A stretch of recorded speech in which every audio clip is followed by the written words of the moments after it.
హా స్థానికం పైన నేడు కమల దళం భేటీ కాబోతున్నదట. బీజేపీ నాయకులు సీనియర్లు భేటీ కాబోతున్నారట. దేని మీద? లోకల్ బాడీ ఎలక్షన్స్ మీద. అండ్ దాంతోపాటు జూబ్లీ హిల్స్ క్యాండిడేట్ని డిసైడ్ చేయడానికి ఒక త్రిసభ్య కమిటీని వేసిరట. ఎక్కువ స్థానాల్లో గెలిపే లక్ష్యంగా ప్రణాళిక.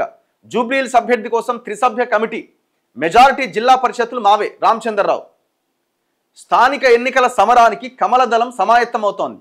స్థానిక సంస్థల ఎన్నికలు, జూబ్లీ హిల్స్ ఎన్నికల్లో అనుసరించాల్సిన వ్యూహాలపై చర్చించేందుకు ఆ పార్టీ నాయకత్వం ఆదివారం కీలక సమావేశం నిర్వహించబోతున్నది. బీజేపీ రాష్ట్ర అధ్యక్షుడు రామచంద్రరావు అధ్యక్షతన జరగబోతున్న ఈ పదాధికారుల సమావేశానికి అందుబాటులో ఉన్న ఎంపీలు, ఎమ్మెల్యేలు హాజరు కాబోతున్నారు. స్థానిక ఎన్నికల సన్నద్ధత, జూబ్లీ హిల్స్ ఉప ఎన్నిక అభ్యర్థిత్వం, కార్యాచరణ ప్రణాళికపైన చర్చించబోతున్నారు. అనంతరం ఈ నెల 8వ తేదీన జరగబోతున్న మరో కీలక సమావేశానికి పార్టీ రాష్ట్ర ఇన్ఛార్జ్ సునీల్ బన్సల్ హాజరు కాబోతున్నారు. ఈ సందర్భంగా జెడ్పీటీసీ, ఎంపీటీసీ అభ్యర్థుల ఖరారుకు సంబంధించి త్రిసభ్య కమిటీలు వేసే అంశంపై తుది నిర్ణయం తీసుకోబోతున్నారు. జెడ్పీటీసీ అభ్యర్థులకు సంబంధించి జిల్లా పార్టీ ఇన్ఛార్జ్, పార్టీ జిల్లా అధ్యక్షుడు, రాష్ట్ర పార్టీ పరిశీలకులతో కమిటీ ఏర్పాటు చేస్తారని పార్టీ వర్గాలు వెల్లడించినాయి. ఈ కమిటీ ఆధ్వర్యంలోనే అభ్యర్థులకు బీఫామ్లు అందజేయబోతున్నారు. ఇక మండల పార్టీ అధ్యక్షుడు, మండల ఇన్ఛార్జు, జిల్లా పరిశీలకుడితో ఏర్పాటు చేసే కమిటీ ఎంపీటీసీ అభ్యర్థులను ఖరారు చేస్తుందట. ఇక జూబ్లీ హిల్స్ ఉప ఎన్నికపైన బీజేపీ ప్రత్యేకంగా దృష్టి పెట్టిందట. సరైన అభ్యర్థిని ఎంపిక చేసేందుకు మాజీ ఎమ్మెల్యే ఎం ధర్మారావు, మాజీ ఎంపీ పోతుగంటి రాములు, సీనియర్ నాయకుడు కోమల ఆంజనేయులు సభ్యులుగా ఒక కమిటీ ఏర్పాటు చేసిరట. అభ్యర్థి ఎంపికపైన పార్టీ నాయకుల అభిప్రాయాలను ఈ కమిటీ సేకరిస్తుందట. ఉప ఎన్నికల్లో తానే బీజేపీ అభ్యర్థులంటూ సోషల్ మీడియాలో ఒక నేత ప్రచారం చేసుకోవడం పార్టీ వర్గాల్లో తీవ్ర చర్చనీయాంశమైందట. ఈ విషయం పార్టీ నాయకత్వం దృష్టికి వెళ్ళగా సదరు నేత మీద ఆగ్రహం వ్యక్తం చేశాడు. మరి ఎవరా నేత? ఇప్పుడు ఎవరెవరో అంటున్నారు. లంకల దీపక్ రెడ్డి అంటున్నారు, కీర్తిరెడ్డి అంటున్నారు. జయసుధ పేరు నిన్నేదో తెర మీదకి వచ్చింది. మళ్ళీ జయసుధ పోటీ చేసే అవకాశం ఉంది అని. బాబు, మీకు అక్కడ అవకాశం లేకుండా పోయింది, అది మీరే చేసుకున్నారు. పోటీ వెరీ క్లియర్గా బీఆర్ఎస్ వర్సెస్ కాంగ్రెసే ఉండబోతున్నది. ఇక దాంట్లో నో డౌట్. వీళ్ళు ఉన్న అవకాశాలని దుర్వినియోగం చేసుకుంటున్నారు. చేతికి అంది వచ్చిన అవకాశాన్ని బీజేపీ నాశనం చేసుకున్నది.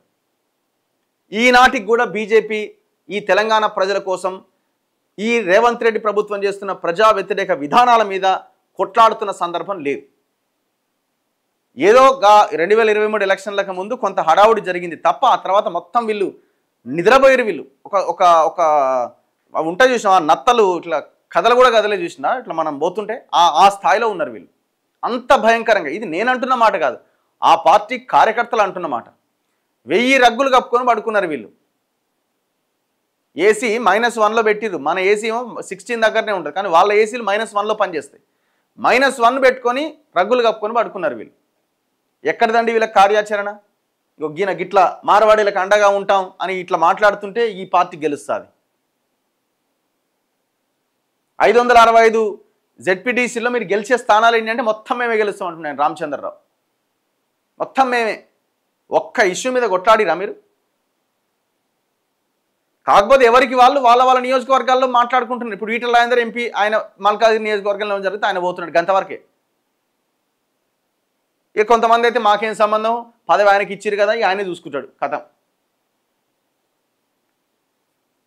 బేసిక్ ఏంటంటే వాళ్ళకి ఎంపీ ఎలక్షన్స్ గెలిచిన తర్వాత మరి ఎందుకు ఆలోచన మారిందో తెలియదు, కానీ పార్టీ హైకమాండ్ అట్లనే ఉంది.